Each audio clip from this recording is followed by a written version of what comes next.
Steve Serby, New York Post, here at the Atlantic Health Jets Training Center with my peerless Jets beat writer, Brian Costello. And Brian, I have a question for you. Talk is cheap, play the game, or talk is cheap, money buys whiskey? I'll go with Rex on that one. I think the Jets have shown that this style that they have for the last 3 years under Ryan has worked. I'm not going to question the way Rex went about the week and calling the Giants out and saying the Jets are better. I think he changed the topic of conversation quickly from the Jets getting hammered in Philadelphia, right into the Jets game, and I think that was crucial for him. All right, let me give you some matchups, and you tell me what you think. First of all, what did you think of the Victor Cruz and Hakeem Nicks deciding to trash talk Darrelle Revis earlier in the week? It's usually not a good formula. Jason Hill did it earlier in the year with the Jaguars, calling out Revis, and then he didn't even play in the game. Stevie Johnson had some words about Revis earlier in the year, and Revis had a really good game against him the first time they met. I don't think it's a good idea to poke the bear, so to speak, and I think that's what they did here. I think they gave Revis and Cromartie, got them a little fired up. I think they'll come out there, but that being said, we'll see what happens on Saturday. Okay, on the other side, how do you see the matchup between Santonio Holmes, who doesn't think the Giant corners can cover him, and Plaxico Burress, the ex-Giant, Super Bowl hero, against those Giant corners? I think that could be a good matchup for the Jets. I think the Giants are ranked 29th in the NFL against the pass, but the Jets have really not thrown the ball a whole lot lately. They've been gone back to ground and pound, and they've been running the ball a ton. I'd like to see the Jets kind of open it up this week and go back to what they were doing early in the season and throw the ball, but that really rides on Brian Schottenheimer and Rex Ryan, what they want to do this week. But I think if they give Sanchez, Holmes, and Burress the chance, they could have a really big day. Well, with that in mind, Wayne Hunter is going to have to deal with Justin Tuck.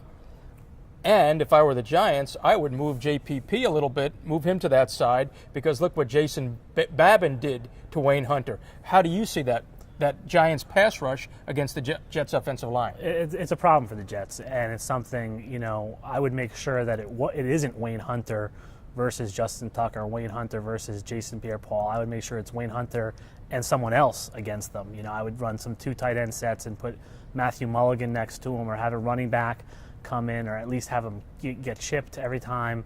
I would not let that become a one-on-one matchup because that will not go well for the Jets. Now, what about the Jets pass rush? Obviously, has no Joe Klecko, no Mark Astano.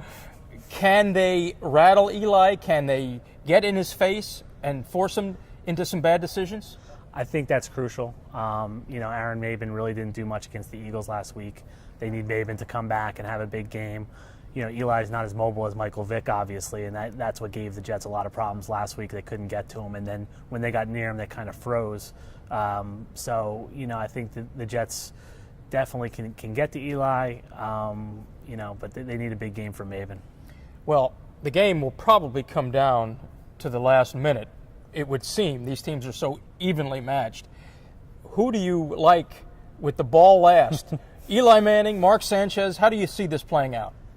I think Eli has the advantage there. As good as Mark has been over the last 2 years in that situation, Eli has done it now for a long time. We've seen him do it for a long time. And, I could just see Eli moving the Giants down the field to pull this one out with maybe a 1-point win or a 2-point win. Now, the Giants have had a terrible time running the ball, very uncharacteristic of them. 32nd in the league in rushing. Ahmad Bradshaw has been in and out of the lineup. Can they run the ball on the Jets? And can Sean Green run the ball on the Giants? I don't think the Giants will be able to run the ball on the Jets. The Jets' numbers against the run aren't very good this year, but they've been victimized by a few really quick backs that have bounced to the outside, like McCoy last week and McFadden earlier in the year for the Raiders. I don't see the Giants having someone that explosive that can cause problems on the edge for the Jets. Between the tackles, the Jets have been really good against the run. I said earlier I'd like to see the Jets throw the ball, so, I think they could, get some running game going, but I think their attack's going to be more pass-oriented this week.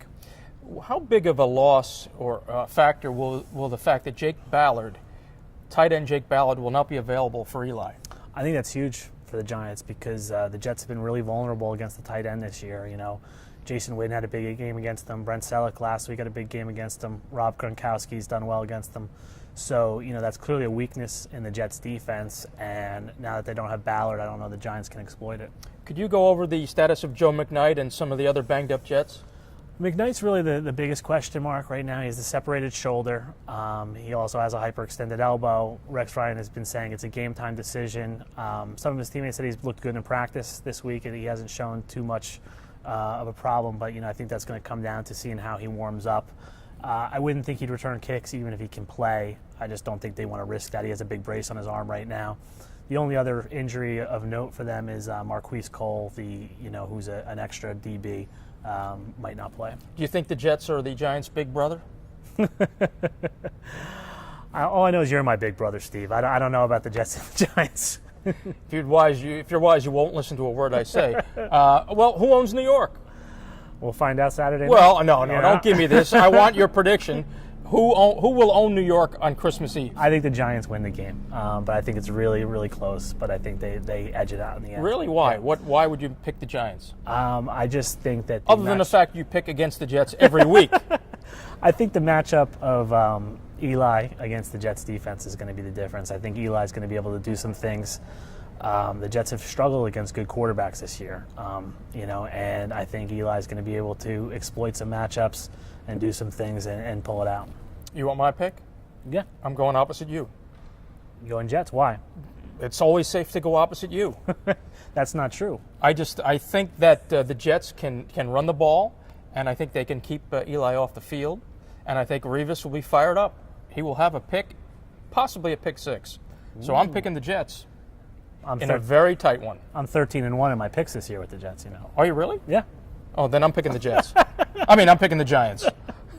Anyway, Steve Serby, New York Post, with Brian Costello here at Jets headquarters. And enjoy the game tomorrow. The battle for New York should be a great one.